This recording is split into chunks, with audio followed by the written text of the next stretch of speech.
Welcome, everyone, to today's virtual policy forum, From Tragedy to Transformation, Reforming Criminal Justice, Policy, and the Mental Health System. We're so glad that you could join us for today's conversation.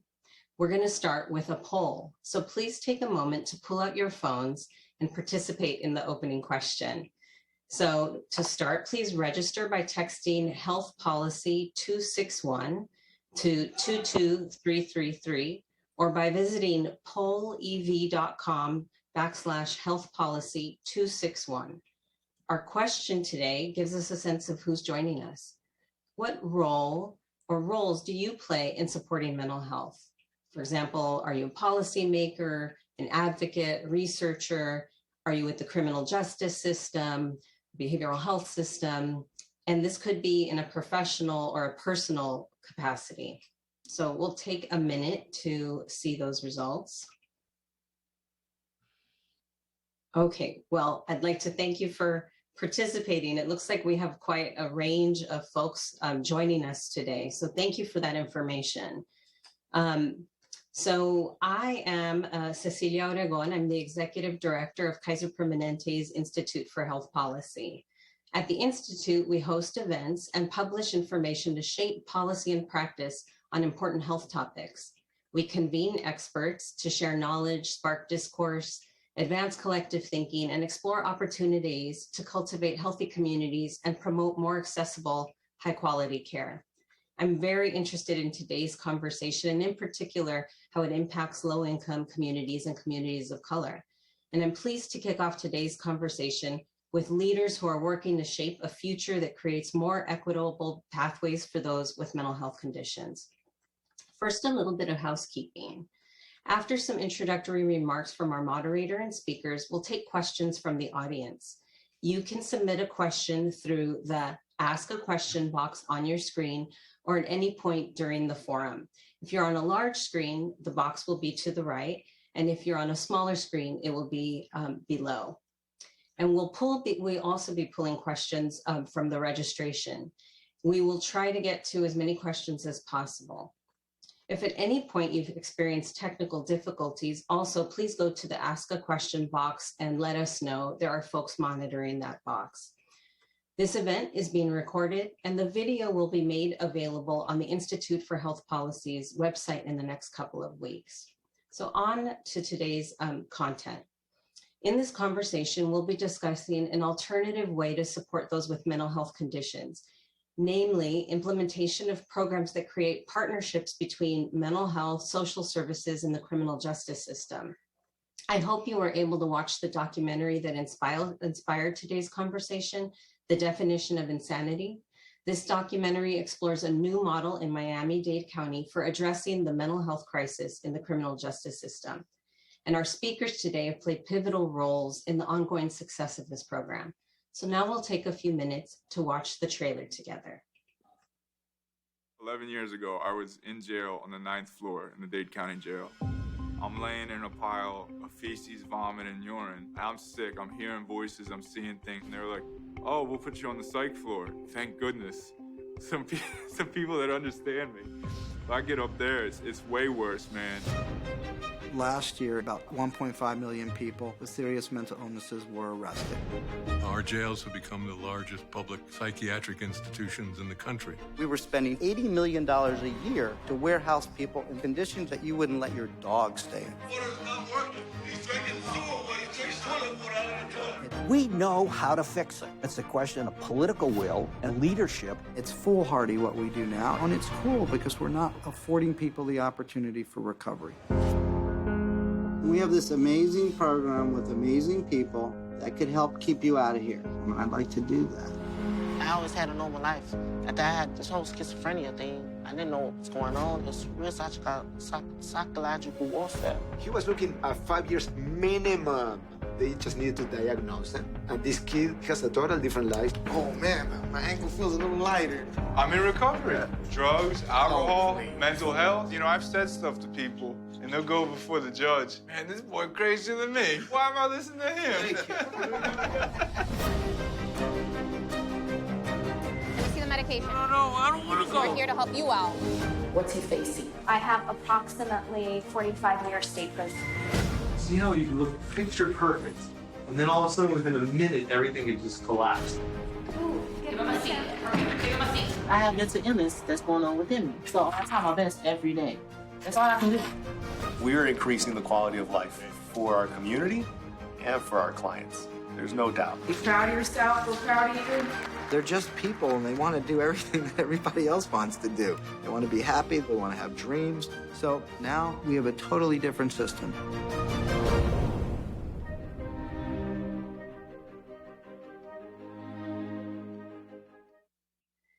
During a forum that we held several years ago, journalist and author Peter Early touched on the progress that had been made in Miami-Dade since the inception of this diversion program.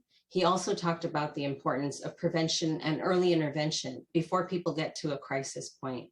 So I'm sure we'll dig into some of those topics during our conversation today.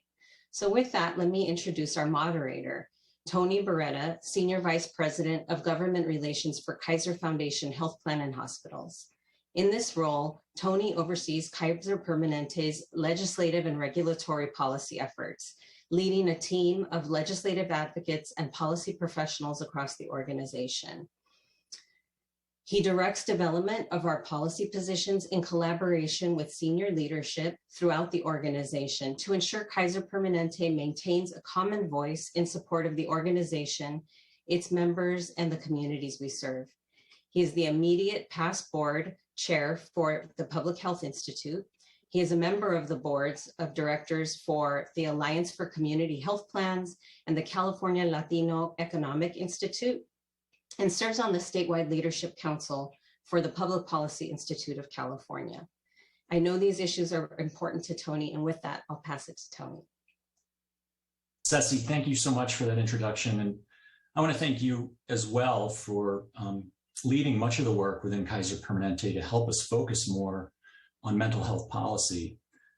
As you noted, we've had sessions trying to focus on mental health policy for a number of years now, and this is just the latest. So thank you so much for everything you've been doing.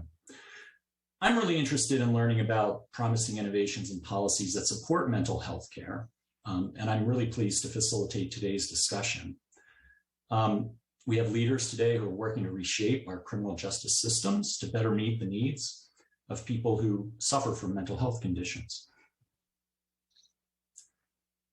Many people who have mental illness and substance use disorders get caught up in the criminal justice system, often with very tragic results. People with serious mental illness are booked into jails 2 million times every year, and nearly 40% of incarcerated people have a history of mental illness. We know there are better alternatives. Not the least of these are the implementation of diversion programs that create partnerships between mental health, social service providers, and the criminal justice system. Diversion programs are initiatives where people with mental health conditions who are involved with the criminal justice system are redirected from traditional criminal justice pathways to mental health and substance use treatment systems and supports. What we're going to hear is these programs are often cost-effective and truly have the ability to transform the lives of the people they touch. During our conversation, we're going to discuss how the justice system and mental health and social supports can work together to identify more equitable paths to recovery and reentry into society. So I want to turn it to our speakers to provide a little bit of brief introductory remarks. I'm going to allow them to introduce themselves, but I will simply describe them by their affiliations and titles at the outset. Norm Ornstein is a well-known and very thoughtful and often funny commentator on politics in the United States. Norm's been a great friend of Kaiser Permanente over the years, helping us understand the environment in which we're operating. So Norm, thank you for being here today. Judge Stephen Lifeman is the Associate Administrative Judge for Miami-Dade County in Florida. Just from the documentary, his role in establishing these programs, just extraordinary, and really looking forward to hearing from Judge Lifeman. Justin Volpe, Certified Recovery Peer Specialist, just an amazing individual, really looking forward to Justin's comments today. Don Steigman, President of the Jackson Health System in Miami. The Jackson system has just incredible work that they're doing to support these programs, and Sergeant John Blackerby of the City of Miami Police Department. Sergeant Blackerby, so pleased that you can be with us as well. So let me just turn it over to Norm to do some introductory remarks, and then we'll go down the list in the order I was describing. So Norm, why don't you take it away? Thanks, Tony, and thank you, Ceci and Kaiser, for all that you do and for this program especially. So, as Tony said, I'm a political scientist. I got into this area, as so many others have, because I had a son, a brilliant young man who at age 24 had a psychotic break and went through 10 years of hell, as his family did, with struggling with serious mental illness, combined with, as so many have, part of the brain disease, anosognosia. He had no insight into his illness, wouldn't accept treatment, and we saw how broken the system was as we went through this journey. He died at age 34, 7.5 years ago, and my family and I started on a journey to try and see if we could do something to turn grief to purpose. We created a foundation in his memory. We began to really look deeply into the nature of the broken system and systems, encountered Judge Lifeman, went down to Miami, immersed ourselves in the program, became close to him, and were blown away by what he had done, saving lives and saving money at the same time. And the documentary was really an effort through our foundation to try and find a way to get the dialogue expanded and to spread best practices. And I would just add here that this nation is at a moment now, a moment of crisis, of so many crises, but the intersection of mental health policy, criminal justice reform, and police reform gives us an opportunity, I think, to try and find the ways in which we can bring partnerships together and affect change. We have to take advantage of these multiple crises, or we're going to end up in an even worse place, especially after the pandemic. Thank you. And thank you, Tony and Cecilia. Really appreciate Kaiser's support of this project and really helping educate the rest of the country that there's hope and we do not have to accept the system that we now have.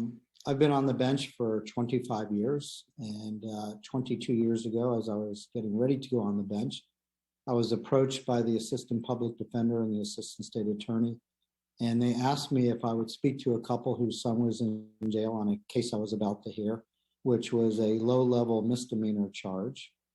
And in this particular division, there were a lot of people with very serious mental illnesses. And so this lovely couple came in. They started to tell me about their son. They told me that he was brilliant. He'd gone to Harvard. He had a late onset of schizophrenia.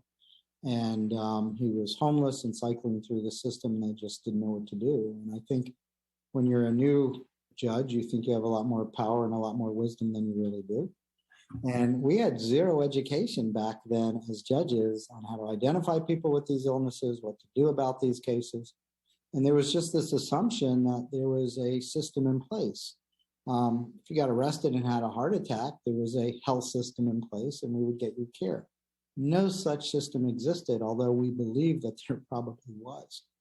And so I made one of those rookie mistakes, and I promised them that I would get their son help. And as I was getting ready to go back into the court, the mom stopped me and said, Judge, there's one more thing I need to tell you about my son. Not only is he brilliant, but he probably knows more about the mental health system than you do. And I wasn't sure what she was saying. And I said, excuse me. And she said, you see, my son is the former head of psychiatry at Jackson Memorial Hospital. And he had a late onset of schizophrenia. He didn't show up to work one day. And he ended up as a homeless man cycling through and ending up in my courtroom. And I was really stunned, and I went back into the courtroom and I called his case and we started to have a conversation. And he ended up having a full-blown psychotic episode. And the only thing I had been taught to do at that point in my career is that if someone was acting quote unquote strange or bizarre, order a psychological evaluation for competency. And he ended up spending about 12 weeks in our jail, waiting for all these evaluations. all came back that he was incompetent and he met our criteria for civil commitment. But because of the charge he was on, I couldn't get him any help, and I had to release him back to the street, floridly psychotic and imminently dangerous to himself and others. And none of us, whether you're a judge or a law enforcement officer or a hospital administrator or a political scientist, ever want to be in that position where you're contributing to this really horrible problem. But that's what we have been doing for years. And it was a window to everything that was wrong in our system. But I guess the difference of all those other jobs is, as a judge, I could call people to meetings and they're going to come even if they don't want to be there. And that's exactly what we did. And we put together a summit in 2000, and we mapped out the intersection between the criminal justice system and the community mental health system. And what we found is that we were embarrassingly dysfunctional, that we were the sick ones, that we had created a system designed to fail, and we perfected it because it failed perfectly. And we realized through this event that we needed a different approach. And we put together a written collaborative agreement, and we never looked back. And 22 years later, it has turned into this amazing new system of care with amazing results that has given people an opportunity to recover, to get their lives back, to have hope and opportunity. But it's also significantly improved our public safety and saved the taxpayers hundreds of millions of dollars. Incredible. Justin. Thanks, Tony. Thanks, Cecilia. My name is Justin Volpe. I'm a certified recovery peer specialist for the National Association of State Mental Health Program Directors. They're based out of Virginia, but before this role, I worked with Judge Leifman for 14 years in the Miami-Dade community as a peer specialist, being on the front lines of the first people that were being released from incarceration and getting them linked to resources in the community. It's this job that's given me a foundation for a solid career, that's helped me serve as a consultant, that as a person in long-term recovery and criminal justice involvement, have gone from some of the lowest places in Miami-Dade County to the White House and the Supreme Court. So I'm glad to be here today, and I look forward to hearing from you all. Thank you so much. Terrific. Thanks, Justin. Don. Good evening, everyone. Thanks, Cecilia and Tony, for inviting me to this panel. Some of you may say, why is a health system executive doing on this panel? Let me tell you a little bit about my background and why I'm on the panel. For one, Jackson Health System is one of the largest safety net health systems in the country. We serve Miami-Dade County residents regardless of their ability to pay. Everyone is treated the same. Within that scope, we have 7 hospitals, one of which is the largest behavioral health hospital in South Florida. And the other interesting component that really links me to this panel and also to the diversion program is Jackson provides all of the health care for Miami-Dade corrections and rehabilitation for the jail system in Miami-Dade. And on any given day, there's about 4,700 inmates or patients, as we call them, that are incarcerated. So when you take a look at not only the role that we play with the jails, but also a role we play in the community, some of these same patients that may be in the behavioral health hospital unfortunately end up being incarcerated and then ending up coming back to us, and then with that continued cycle. So we have a very, very strong interest in this particular program. Amazing. Thanks, Don. Sergeant Blackerby. Good evening, all. My name is Sergeant Blackerby, the City of Miami Police Department. I'd like to begin by saying thank you very much for your attention. It means a lot to me to be involved in this program. I'm extraordinarily grateful for it. I'm a father, I'm a husband, and I am a 24-year veteran of the City of Miami Police Department. And I've been in this agency long enough to see what a profound difference the CIT program and the Criminal Mental Health Project has made to Miami-Dade County. My city is safer for this program. My officers are safer, and I believe that this program could make a profound difference in communities all around the country. So again, very much thank you for your attention and appreciate your time. Great, thanks, Sergeant. So this is amazing. I mean, I had the opportunity, as I mentioned to the team here, I had the opportunity to rewatch the documentary the other day, and it is, for those who haven't seen it yet, I can only encourage you to do it, as Ceci was saying. You know, it's both enlightening and heartening, and one of the things that I love best about it is how incredibly intractable problems with very complicated potential solutions are driven through by the commitment of people, and really incredible, resilient, just forceful commitment. So, you know, you all represent that. And, you know, let me start with Judge Lifeman. Can you know, this program, we have heard about it. We've heard about other programs around the country. There's a lot of difference among programs of this nature around the country, even though I think yours is certainly, if not the most advanced, really one of the leading programs. But can you give a little bit of an overview of the program and what makes it different from some of the other things that are out there? Sure, thank you. We're not a mental health court, number one. It's a diversion system. And one of the problems that we've seen, and one of the things that the data shows us, is that mental health courts only take about 0.1% of people that need the services, and they usually take the wrong 0.1%. They're often taking people that are going to be fine without us, that are considered low risk and low need, that they don't have a high risk of reoffending and their illness isn't that acute. And the data suggests that if you just refer people back to treatment, they're not going to come back to the criminal justice system.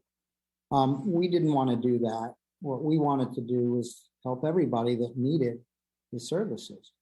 And so we set up a two-part approach. If I were to do it again, I would set up a three-part approach. And the first part was, how do we reduce the number of people coming into our system to begin with? And so we looked around the country, and at the time, the best program was something called Crisis Intervention Team Policing that Sergeant Blackerby is very involved with.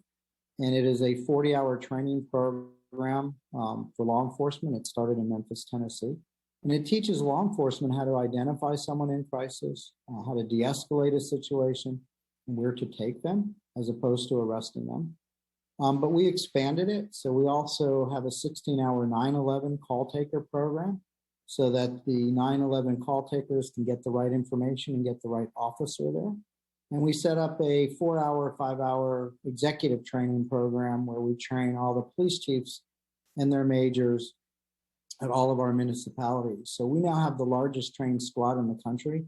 We have about 7,800 officers trained in CIT around Dade County, including all 36 of our police departments and our school police. And it has been remarkable. We collect a lot of data, which is incredibly important, and I recommend that when you set these programs up, you do that. But we looked at a 10-year period from the city of Miami and Miami-Dade, our two largest departments, and they actually handled 268,000 mental health calls in 10 years. But what was more remarkable is out of those 105,000 plus calls, they only made 198 arrests. And so as a result, the number of arrests in Dade County fell from about 118,000 a year to 53,000, which certainly puts a smile on Don's face because the jail audit went from 7,400 to 4,400. A lot less people that needed services, and people got treated. About 66,000 of those 105,000 calls were directly taken to crisis stabilization units and were provided access to treatment as opposed to an arrest. It also allowed us, it saved the county 400 years of jail bed days. allowed the county to close one of its 3 main jails at an actual savings of $12 million a year for 8 years. So that's $96 million in real savings, not cost shifting. And it did a couple other things that we had not anticipated. Our police shootings precipitously dropped. And what we found is that, yes, the training helped, but what we had not anticipated was the level of PTSD among law enforcement officers. And so while race certainly may play a role in some police shootings, PTSD plays a significant role that we never talk about. And the woman that runs our program gets 150 calls a month from police officers for their own personal mental health issues. And so what we did as a result of that is we set up a treatment program outside the police department for them so that we could give the officers better access. Because the reality is they don't like to go to their departments for help for all the obvious reasons. And so it has really, really paid dividends. I mean, we're talking going from 90 shootings the 5 years before CIT to 16 the last 5 years. It really has been significant. But we also set up a post-arrest diversion system. We changed the screening tool at the jail. And now if you get arrested, say on a misdemeanor like that psychiatrist I described, we don't order any of those competency evaluations anymore. Instead, we order an assessment to see if they qualify for our program. And if they do, within 72 hours, we transfer them to one of our crisis stabilization units. And because they're on a criminal hold, this 72 hours of the civil commitment law doesn't apply. And we reset the case in about 2 weeks, which is what most of these individuals really need, and allow them to stabilize. And then a member of our team goes to see them and offers them access to our program. And the sweetener is if they accept the program, they don't get rebooked back in jail. They get taken directly from the facility to the courtroom where one of our 8 peers, like what the role Justin played, are waiting for them in court with food, with clothes, with something to drink, with their medication, with transportation. We have housing set up. And what we found is that for so many individuals, by the time they get arrested with mental illnesses, not only do they have a serious mental illness, they often have clinical depression on top of their serious mental illness. And what Justin and his colleagues have been able to do is to help people reestablish relationships, develop bonds, develop, these relationships so we could develop trust. And, people think, if people just take their medication, everything's going to be fine. No, they still have many of the social determinants that have led them into our system: housing, substance use, family disconnections. And so we work on rebuilding all of those aspects. You said at the beginning, these are really complex issues. They are, but the solutions aren't. It's just humanity. And our providers, some are better than others, but what really has made it work are people like Justin and our peers that were just kind and thoughtful and gave people a real opportunity to get help, which we don't do. I guarantee if we didn't have access to cancer treatment and people spent all their money trying to get cancer treatment and ended up homeless, they would also end up in the criminal justice system. We don't treat these illnesses as illnesses. We treat them as crimes. And once we start to move away from that, and our data shows us that, you get amazing results. And then real quick, because I don't want to take everybody else's time up, the third thing we would have done, but the data wasn't there yet, is we would have moved upstream. What we know today that we didn't know when we started is that 92% of all the women in jails and prisons in the United States with serious mental illnesses have horrific histories of trauma, mostly sexual abuse. And about 75% of men in our criminal justice system with serious mental illnesses also have horrific histories of trauma. Sometimes sexual abuse, more likely they're victims of domestic violence, or they're witnesses to really horrible violent crimes like a soldier might say. And the brain is an amazing organ. It's a physiological reaction. They get overdosed with cortisol and they get severe PTSD, and we never acknowledge or understand it or treat it. And we allow these victims to grow up into our system as criminals, and it's criminal. And so if I were to do it again, I would encourage, I would have had our school board superintendent and our school board members at this first summit, and we would have been using assessment tools like ACEs, adverse childhood experiences, much earlier, and we would have kept generations out of out of the jail already. That's a great observation, Judge Leifman, and I know that what's interesting is there's currently a much greater understanding of the impact of adverse childhood experiences and other traumas, and I think we're right at the point at which we need to think about how to lean in and figure out how to address those. So it's kind of good timing to be raising that concern. But let me dig a little bit deeper into the program. Justin, do you want to build on some of the things that Judge Leifman was talking about and how you experienced this and this program, and what elements of it allow you to bring your skills and value to this program? Absolutely, and thank you for your remarks, and thank you, Judge Leifman. Being a peer specialist, for those that don't know, is somebody that has a relevant lived experience. And as Judge Leifman said, you can't just give people medication and just hope for the best. And people need real life connections. And I think that it's easier for somebody that's lived some of that experience or aspects of it to relate to someone and know and identify what the needs are that person needs. Besides basic needs, and they need community connection and reintegration. It was one of the most humbling times of my life to work that job, to see so much disparity and to have so many successes as well, and to see people get better. And, using my experience in the community, I learned so much. And even though they were participants of our program, I think we learn the most from the people we serve. And that's the value of a peer relationship, is being an active listener and seeing what people want and what they need to survive. We can't continue to fit a square peg through a round hole and expect the same result. Our systems of care are not perfect, no matter what part of the country you go to. But it does take dedication and people working with people and giving options and getting the things they need, and making them accountable too. Because let's face it, they have to walk through that door themselves. The program can do everything and open every door for somebody, but they have to make that shift, that change. And when people do, we're there to support them. And that's what peer support's all about. It gets iffy in the criminal justice system of towing the line between court compliances and building that relationship.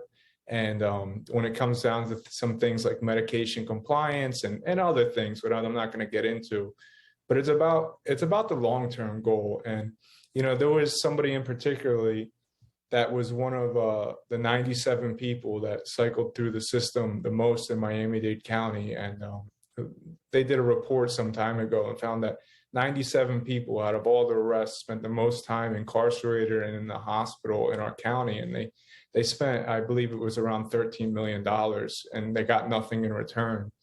And for a short time, I worked on a team with a small caseload.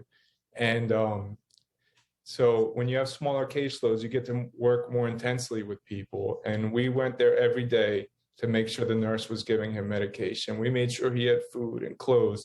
And for that short time, he spent 8 months out of incarceration in the hospital, and it's the best we ever saw him.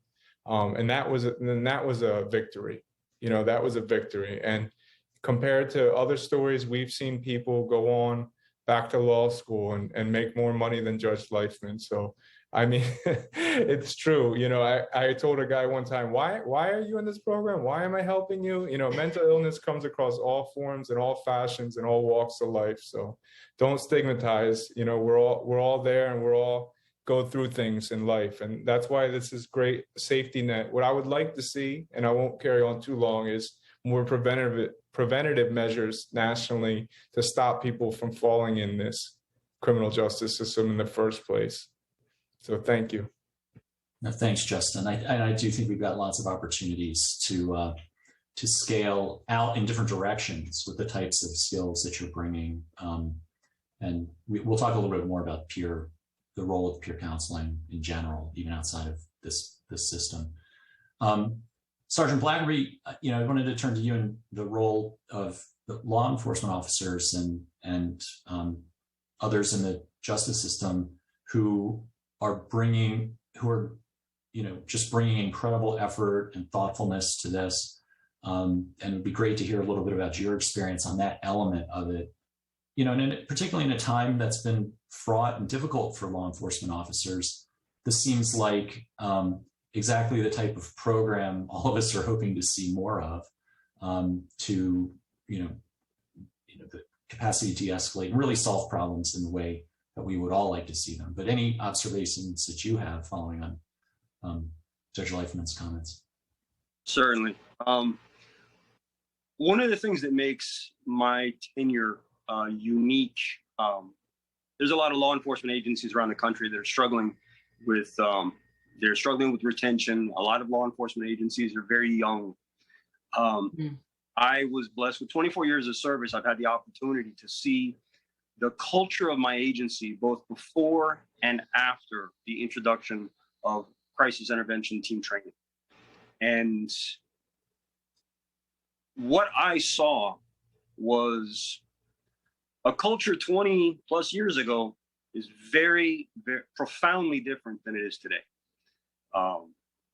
And where that came from is success.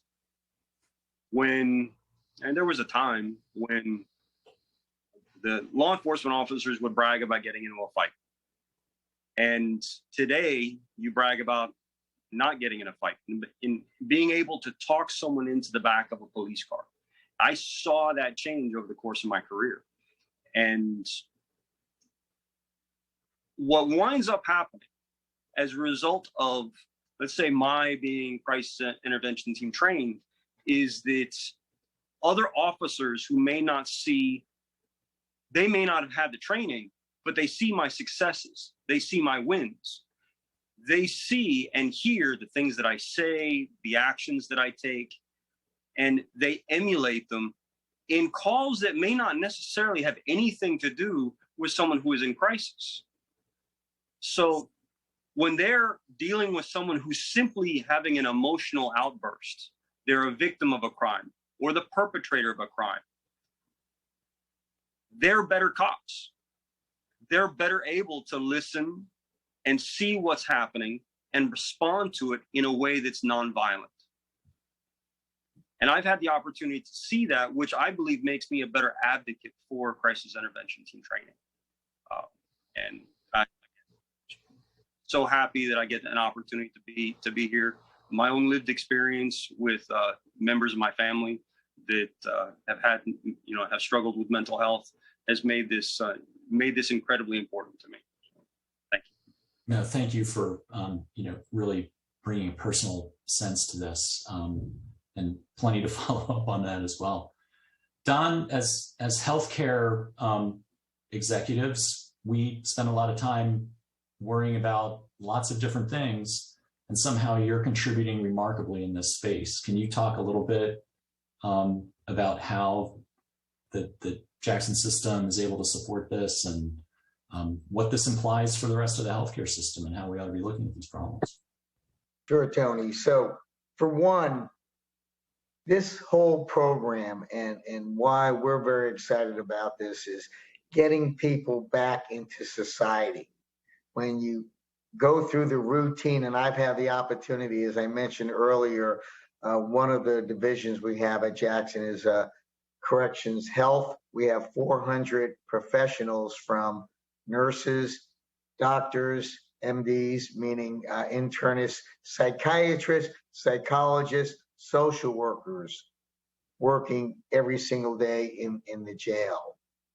So very, very heavily invested in this. And I've had the opportunity to see the cycle of some of the patients cycling in and cycling out, cycling in, going to our behavioral health hospital, then ending up getting incarcerated, then getting back out on the street or wherever they're being discharged to, and then ending up back in jail, and then ending up in the hospital. And so, we've seen the cycle. So from our perspective, from mine, this is really how to get people back into society in a way that works for the patient and actually for the county. You'd mentioned earlier, Tony, I think you mentioned about 40% of people that are incarcerated are on the mental health caseloads. I took a look at that recently just in Miami-Dade County. We have 63% of the 4,700 people we had there the other day are on some form of the mental health caseload. Okay, so when you take a look at it, it's a pretty big number. When Judge Lifeman had indicated, we were in the 7,000s 3 years ago, right? The percentage was a lot lower. So you can see who is ending up in the jail system.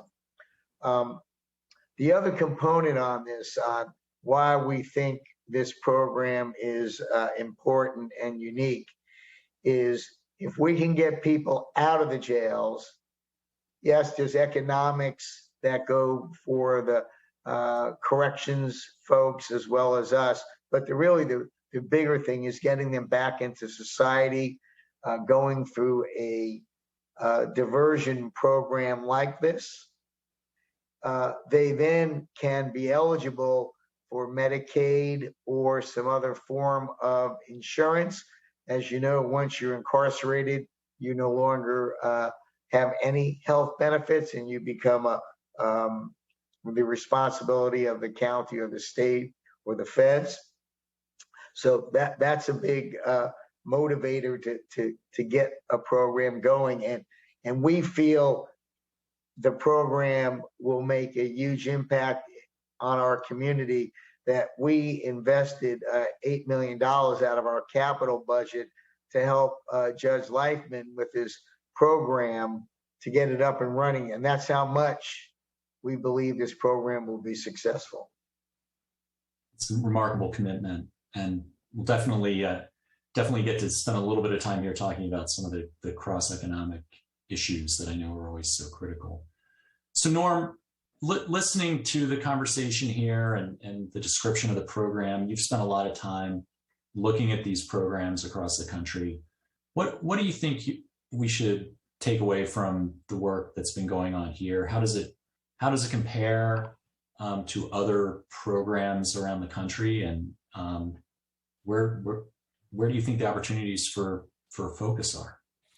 So Tony, to me, there are two great things about this program. The first is that it pulls all the pieces and all the stakeholders together into a partnership, and you don't find that in many other communities. The second is that it has this focus on wraparound services that you can't, if you have simply a mental health court, something that Judge Leifman mentioned, often.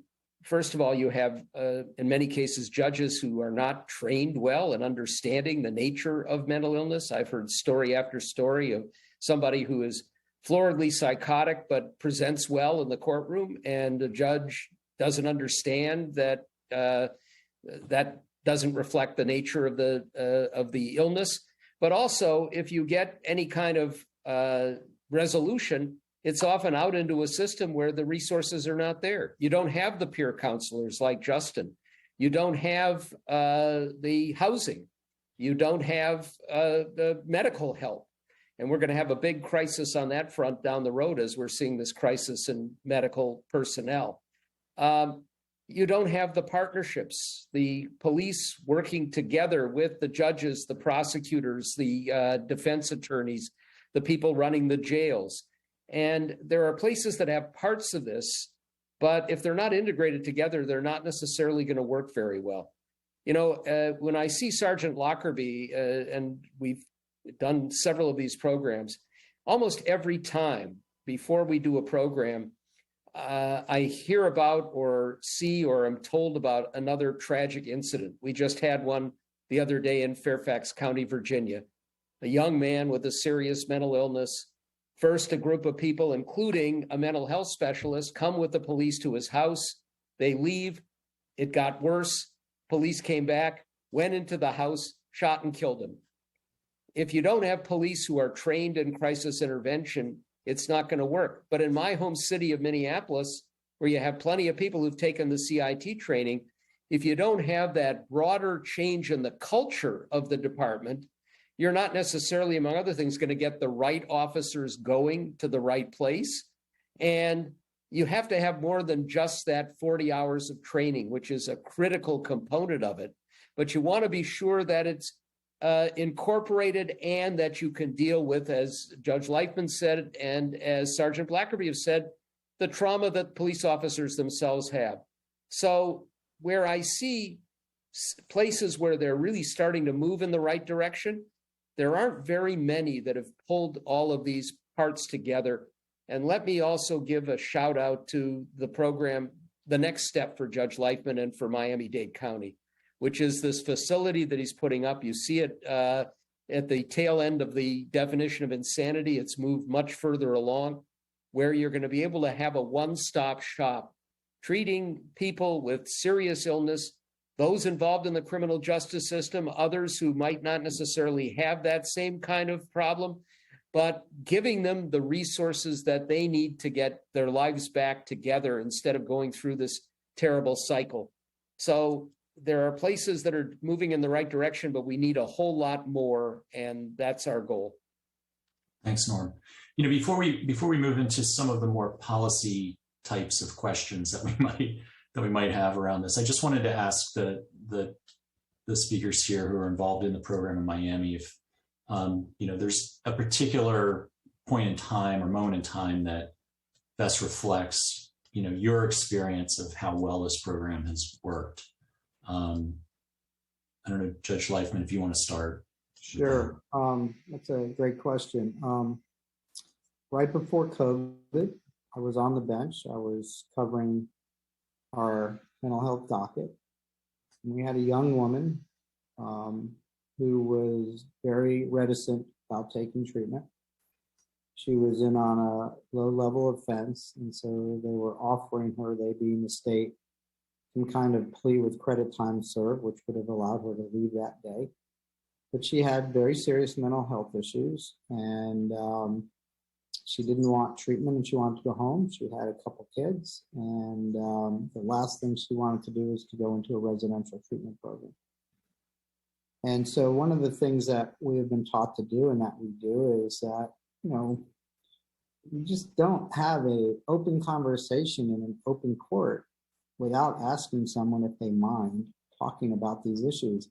I mean, I wouldn't shout out, how's your breast cancer? I mean, why would I shout out, how's your schizophrenia? And so the first thing we do is say, you know, do you mind if I ask you any personal questions? And she hesitated. So I invited her to come up to the bench, which she did with the lawyers, and, you know, asked her what we could do to help. And I told her that we really wanted to help her out. But then I said to her, look, I know that most of the women who are in jail and prisons in our system have really serious histories of trauma. I said, I don't know if that's you, but if it is, I want to help you. I want to help you get what you need, and so you can stay out of our system. Well, all of a sudden, she started to cry pretty hysterically. And we gave her a few minutes to compose herself, and she went on to tell us that when she was 4 years old, her father took her to a bar and she had been sexually assaulted. And what made it almost as bad as that is she went on to tell us that I was the first person that she had ever told that to. And the fact that she had to be in front of a male judge in court in handcuffs when that should have been discovered many years earlier describes everything that's wrong, but it also described everything that was right because we had a system in place for her. We knew we were trauma informed, so we were sensitive to her issues. We didn't intimidate or threaten her. We came in with an open hand to help her. And after a long conversation with her, she agreed to go into treatment. I let her go home that night with the condition that she needed to return the next morning. Everybody in the courtroom bet against me that she wouldn't come back. But she was there at 8:30 a.m. the next morning with a big, hefty garbage bag of all of her worldly possessions. She went into a residential treatment program and did incredibly well. So it works. And you know, does it work for everyone? No. But the majority, yes. But you have to know what you're doing. You have to be trained, and you have to be empathetic and sympathetic. And it is miraculous to watch people come back in recovery. It is the greatest part of a judge's job to actually watch people get better and not re-incarcerate them. It's an amazing story. Don, do you have a thought? Yeah, you know, what really struck me as it relates to these types of programs, first of all, people that get incarcerated, I tell our 400 professionals that work in the corrections health that they're, number one, are patients, they're not inmates. Number two, people do make mistakes. We all know people that have made mistakes, including probably everyone on this call. However, you know, what really struck me and the importance of this program is that periodically I would hear stories about people coming into corrections where they had a minor offense with behavioral health issues. The most recent one was a middle-aged man that stole a bicycle. He gets stuck in the wheels of the whole system. And as you can imagine, besides the costly nature of keeping someone there for that type of offense, he got lost in the system, and then other things started to happen to him, etc. We need to classify people appropriately and put them where we can better rehabilitate them to their greatest potential.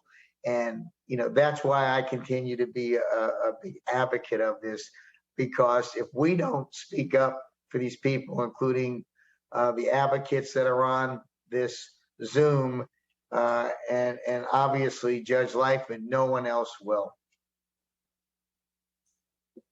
Absolutely. Sergeant Blackerby?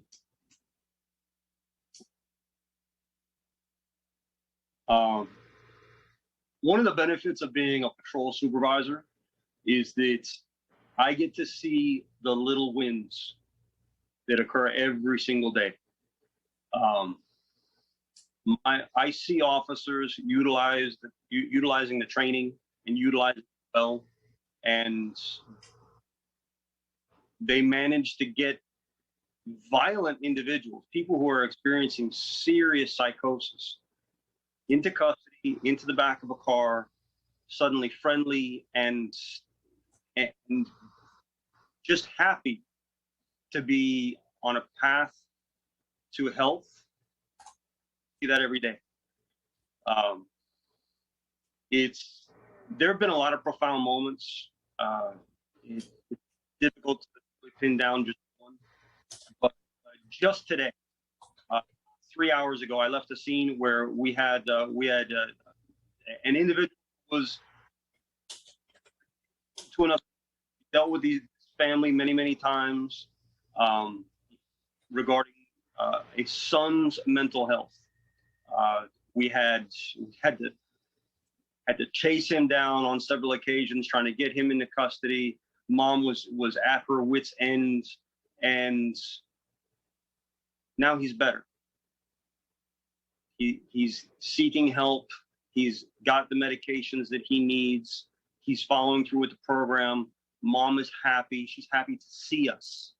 She wasn't always happy. She's happy to see us. Again, that's just one of the little wins that we get all the time. Thanks, Sergeant. So Justin, I was going to ask you if there was a particular moment as well that really affected you in this program and demonstrated its success. And And in a minute, I'm going to want to pivot to the role that you have and how we can scale and scale the workforce, bring the workforce forward, because that's one of the major underlying policy questions I think we have here. But wanted to give you an opportunity as well to talk about a particular experience that may have summed up the success of this program for you. Thank you, Tony. I think, I've dealt with thousands of people over the years, and I think besides one in particular, seeing people graduate, not go back through the system, not get rearrested, get jobs, become peer specialists, is one of the great, and other paying jobs is one of the, go back to school, go back to workforce training. It's amazing to see somebody housed and run into them 5 years later and say something and that they reminded you of a class that you taught with them. One of the biggest things that I think that strikes me with my time with the jail diversion program were the miracles that would happen amongst the team throughout the system of providers and how the different organizations intercepted and all the gaps and boundaries we'd have to span, and that the team would come together and make these miracles happen probably every week. And it would be getting somebody housing. It would be getting somebody out of jail at the last moment. It would be picking up that medication. It would be getting a refill. And all these things, added to the success of the program and recovery. And a lot of times when it felt like it wasn't going to happen, we'd find a way. We'd make it happen. Through all the stressors and things that would come up, there were very hopeful moments like that. And to see people recover is very promising and hopeful. Thanks, Justin.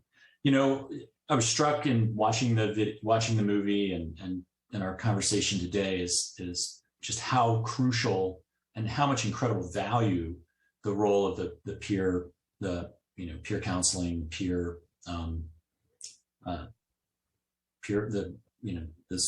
what you've been doing all of this time. Like it's the center of all of this. And we do know that, in the healthcare system as a whole, and this isn't just, it's been badly exacerbated, as Norm noted, by COVID, but it was a pre-existing problem. It's just a fundamental mismatch in the capacity of the mental health workforce with the incredible need that actually exists. And we experience that within the Kaiser Permanente system. It's really straining the system, and we're working as hard as we can to meet the needs that are out there. But staffing is an extraordinary challenge to bring people forward. And the point that I'd made in workforce over the years is that the system is, in every state, the system is structured to produce not nearly either the right types of providers or the right volume of providers. And that's an interaction between the health system and the schools and the training system and just what people are expecting coming forward. So, I wanted to ask Don and Norm if you have thoughts on what can we do to create a pipeline of both, more broadly mental health workforce, but particularly peer workforce, so that we can bring folks forward and have work for them that's already ready to, shovel-ready jobs that people can come into. It's kind of a chicken and egg problem in a lot of communities, but there's such huge opportunity there. We really need to get going with it. So Don, I think you're probably at the tip of the spear on solving this problem. So really curious your views on this. Sure. So, what we've done is partner with, first of all, a lot of the colleges, and we've even gone down into the high schools to talk about careers in healthcare. So we've been partnering pretty much with almost every college and university in our market. In addition, our academic partners, University of Miami, and we're fortunate enough to have a robust residency program for psychiatrists, as well as we have a robust program for psychologists. So we have our own, training park or system in place for parts of this. However, being the largest provider of mental health in Miami-Dade County and South Florida as a whole, we are strained as well when you look at not only the mental health hospital, behavioral health, but also on the corrections health side. So, what we've done is, like many other places, we are now looking at having our professionals work up to their license. And we've just recently added some additional telehealth or telepsych to some of the patients that don't have the need to see the psychiatrist in person.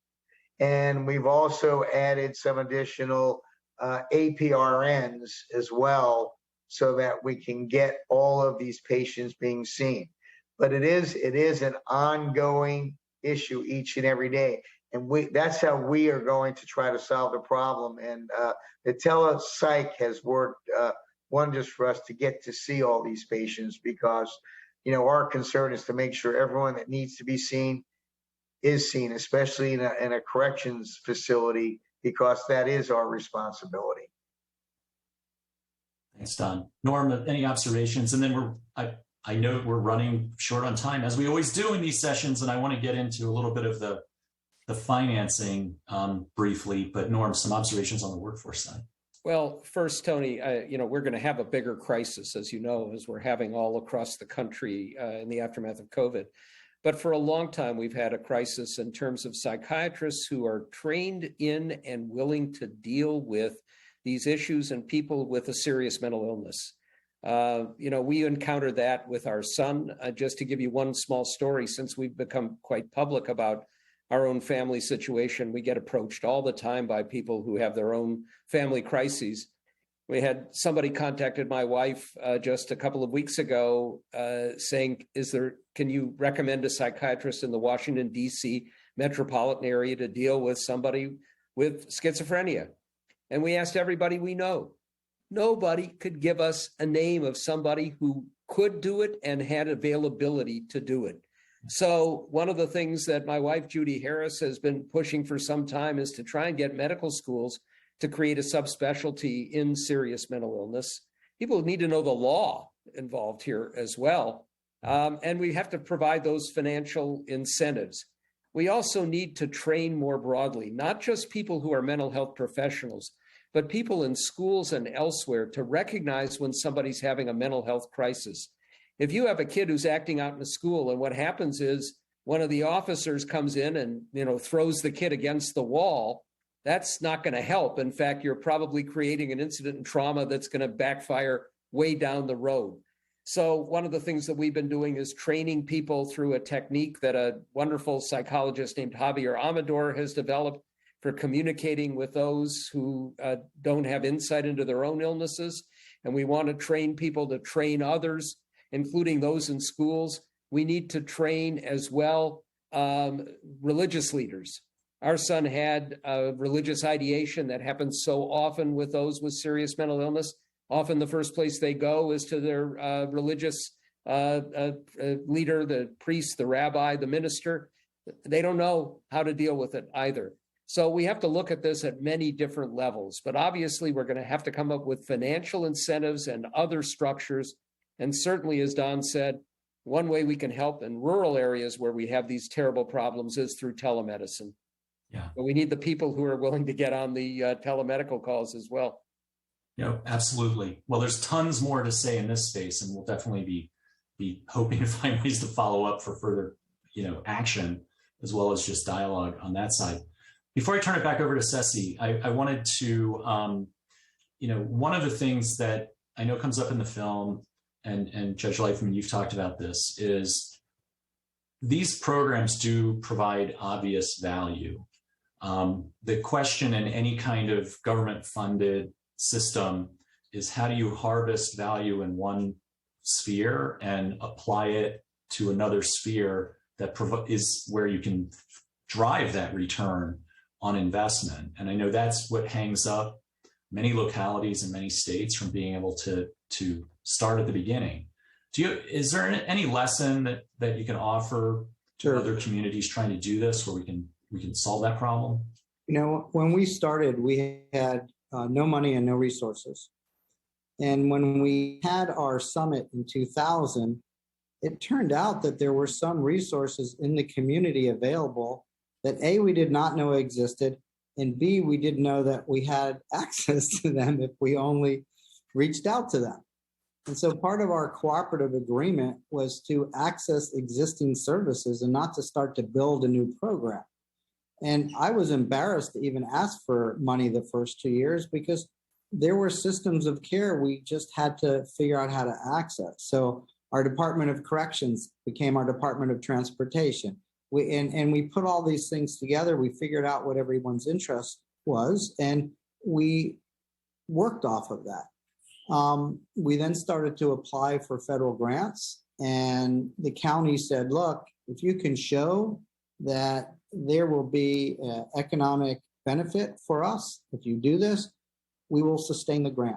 And so it immediately showed benefits, and so the county agreed to sustain it.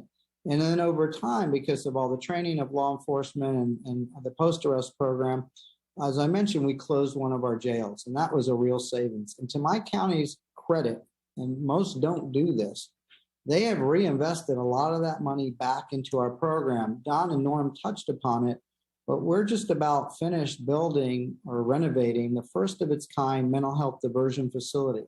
This is a 181,000 square foot facility for the most acutely ill that keep cycling again and again.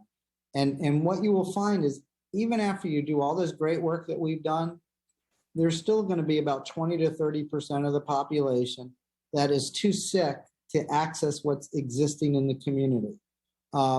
Justin referenced a study we did that we called the 97. We looked at 3,300 people that had been arrested that had serious mental illnesses. One of our local universities has all this blended data sets. And they told us that out of the 3,300 people, there were 97 who had been arrested over 5 years, 2,200 times.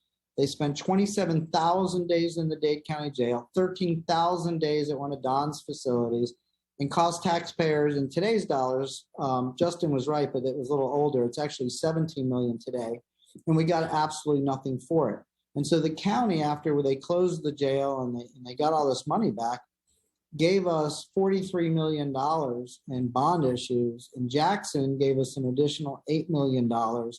And we are now just about completed building this first of its kind in the country, maybe in the world, a one-stop shop facility for the most acutely ill that keep cycling. And it's not just a psychiatric facility. The one thing we didn't talk about today that you probably are very familiar with at Kaiser is that this population also has very serious primary health conditions that go untreated for a long time. They're less likely to have insurance, more likely to be admitted at a hospital through the ER, and they stay longer.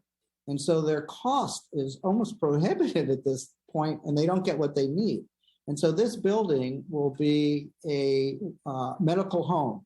So not only will it have a crisis stabilization unit and a short-term residential facility, we'll have a primary clinic, a dental clinic, an eye clinic, a podiatry clinic, trauma services, a courtroom to actually manage both civil and criminal cases.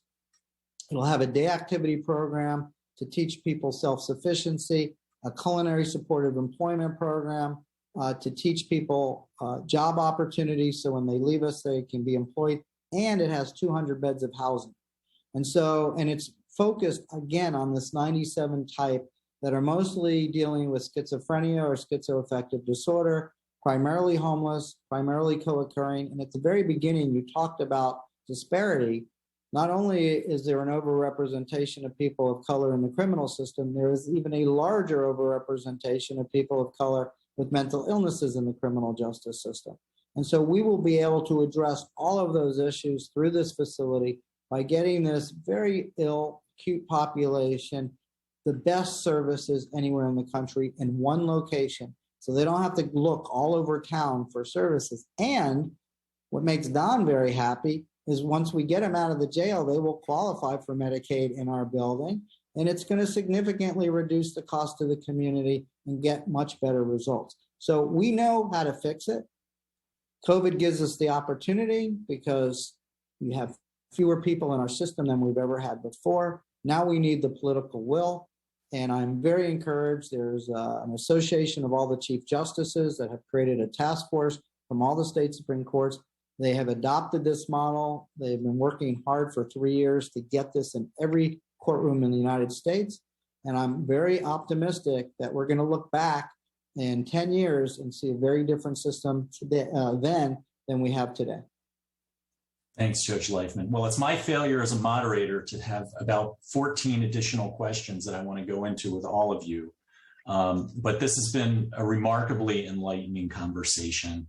I just tremendously appreciate your generosity in this time with us. I would love to hear more about the crisis intervention training.